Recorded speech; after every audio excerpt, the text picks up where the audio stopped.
porque eu não, ou então eu devo dar aos meus filhos o que eu não recebi dos pais. Então isso acaba sendo isso constrói uma certa, assim, um traço de identidade do cara. Exatamente. Né? E aí ele não consegue se dissociar disso, porque se dissociar disso é deixar de ser quem é.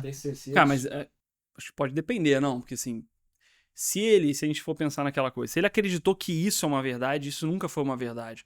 E ele deturpou o sentido real do que ele tem que dar para os filhos dele.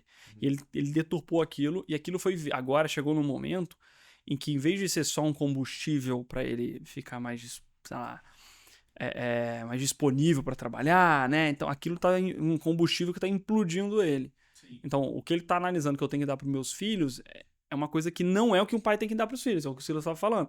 Cara, assim, beleza, a questão financeira é importante, pelo amor de Deus, a gente não tá aqui falando que não é, óbvio que é, educação e tal.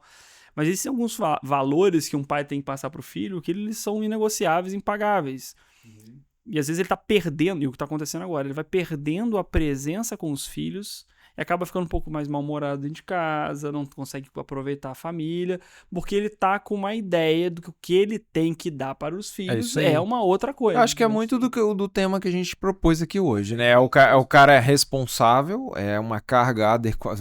Tem um caminhão aqui, tem uma carga que esse caminhão aguenta. E o hiperresponsável é aquele que passa do limite. Ele começa a achar que ele tem responsabilidades que, na verdade, não são dele. Né? Eu acho que isso aí para os pais, né, cara, é muito comum pai e mãe entrar nessa neura, né, achando que tudo é da responsabilidade deles, e estraga a criação, né? Atrapalha a criação dos filhos, né? O desenvolvimento da autonomia. Aí assim, mas tem valores bons aí. Não, sem dúvida, pô. Eu não acho que isso veja uma coisa ruim. É preciso desenvolver uma flexibilidade, porque ele tá rígido com as ideias.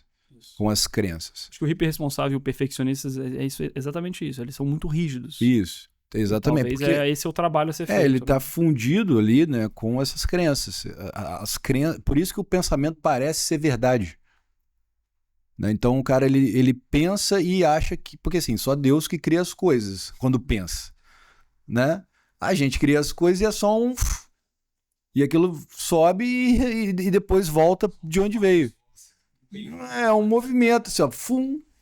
Se você para e olha, se você está observando, e esse é um conceito que eu tenho achado muito interessante de trabalhar, mesmo que você não explicite ele, você usa ele na condução, né, no manejo, que é o conceito de observação íntima, que é justamente para você, assim, a pessoa ela precisa voltar para si, ou seja, voltar para a experiência presente, não apenas do que é a vida dela, mas assim, para o que ela experimenta até em termos de temperatura, respiração.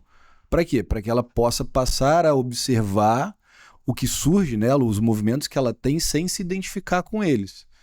Então, a minha motivação é não, sei lá, de repente a base da motivação do cara é de fato não repetir algum cenário familiar.